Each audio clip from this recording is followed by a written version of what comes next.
ಇರಬಹುದು. ಆದರೆ ಮೂಲತಃ ನಾವು ರೈತರ ಮಕ್ಕಳು ಅಂತ ಅನ್ನೋದನ್ನು ಈ ಸಂದರ್ಭದಲ್ಲಿ ಸಂಘಟನೆಗೆ ಹೇಳ್ತಾ ಏನಪ್ಪ ಅಂತ ಅಂದ್ಕೊಂಡ್ರೆ ಇಂಥ ಪರಿಸ್ಥಿತಿ ನಮ್ಮ ಇಂಡಿಯಾದಾಗ ಬಂದದ, ಅದು ಕರ್ನಾಟಕದ ಬಂದೈತಿ. ನಮಗೆ ಗೋವಿನ ಜೋಳಕ್ಕೆ ಬೆಂಬಲ ಬೆಲೆ ಕೊಡ್ರಿ ಅಥವಾ ನಮ್ಮ ಬೆಳೆ ಪರಿಹಾರ ಕೊಡ್ರಿ ಅಂತ ತಿಳ್ಕೊಳ್ಳೋದು ಅಂತ ಅನ್ನೋದು ನಾಚಿಕೆಗೇಡಿನ ಸಂಗತಿ ಇದೆಲ್ಲ. ಯಾಕಂತಂದುಕೊಂಡ್ರೆ ಕೃಷಿ ಬೆನ್ನೆಲುಬಾಗಿರ್ತಕ್ಕಂತಹ ದೇಶ ಅಂತಂದ್ರೆ ಭಾರತ ದೇಶ.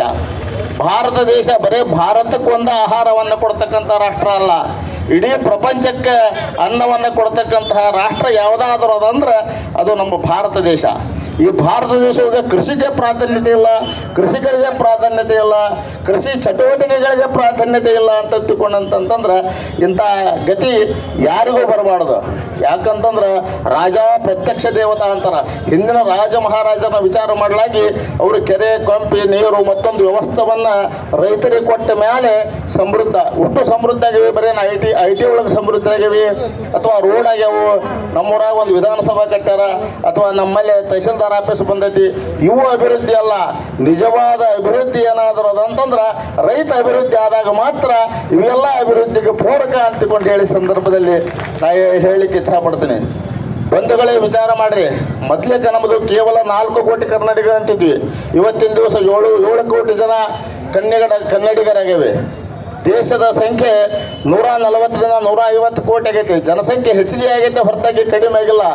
ಆದ್ರೆ ಇರ್ತಕ್ಕಂತಹ ಭೂಮಿ ಇನ್ನೂ ಕಡಿಮೆ ಆಗೈತಿ. ಯಾಕಂದ್ರೆ ಇವು ಎಣ್ಣೆ ಗಿಣ್ಣೆ ಆಗಿ ವಸತಿ ಪ್ರದೇಶಗಳಾಗಿ ಭೂಮಿ ಪ್ರಮಾಣ ಕಡಿಮೆ ಆಗೈತಿ.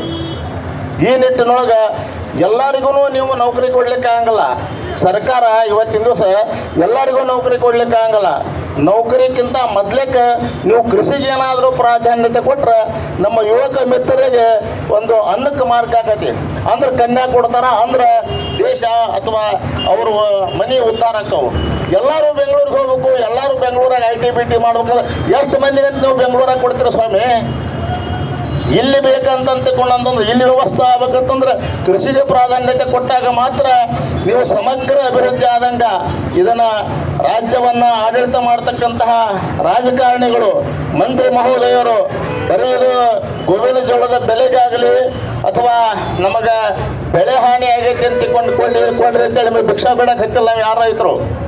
ನಾವು ಕೇಳಲಿಕ್ಕೆ ಹತ್ತಿದ್ದು ಸಮಗ್ರ ಭಾರತದ ಚಿತ್ರಣ ಬದಲಿ ಆಗ್ಬೇಕಂತಂದ್ರೆ ರೈತಗೆ ಪ್ರಾಧಾನ್ಯತೆ ಕೊಟ್ಟಾಗ, ರೈತನ ಮಕ್ಕಳಿಗೆ ಪ್ರಾಧಾನ್ಯತೆ ಕೊಟ್ಟಾಗ ಮಾತ್ರ ಸಮಗ್ರವಾದಂತಹ ಭಾರತದ ಅಭಿವೃದ್ಧಿ, ಕರ್ನಾಟಕದ ಅಭಿವೃದ್ಧಿ ಆಗತಿ.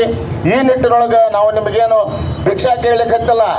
ನಾವು ಒತ್ತಿ ಬಿತ್ತಿ ಬೆಳೆ ತೆಗೆದು ಆ ಬೆಳೆಯನ್ನು ಮಾರ್ಕೆಟ್ಗೆ ಹಾಕಿ ಅಲ್ಲಿ ನಮಗೆ ರೈತಗೆ ರೇಟ್ ಇಲ್ಲ ಅಂತ ಅಂದುಕೊಂಡಂದ್ರೆ ರೈತ ಎಲ್ಲಿ ಹೋಗ್ಬೇಕು ಅನ್ನೋದನ್ನ ವಿಚಾರ ಮಾಡಬೇಕು. ಈಗಿನವರು ಕೃಷಿ ನಾಸ್ತಿತು ದುರ್ಭಿಕ್ಷ ಅಂತಿಕೊಂಡು ಹಿಂದವರು ಹೇಳಾರ.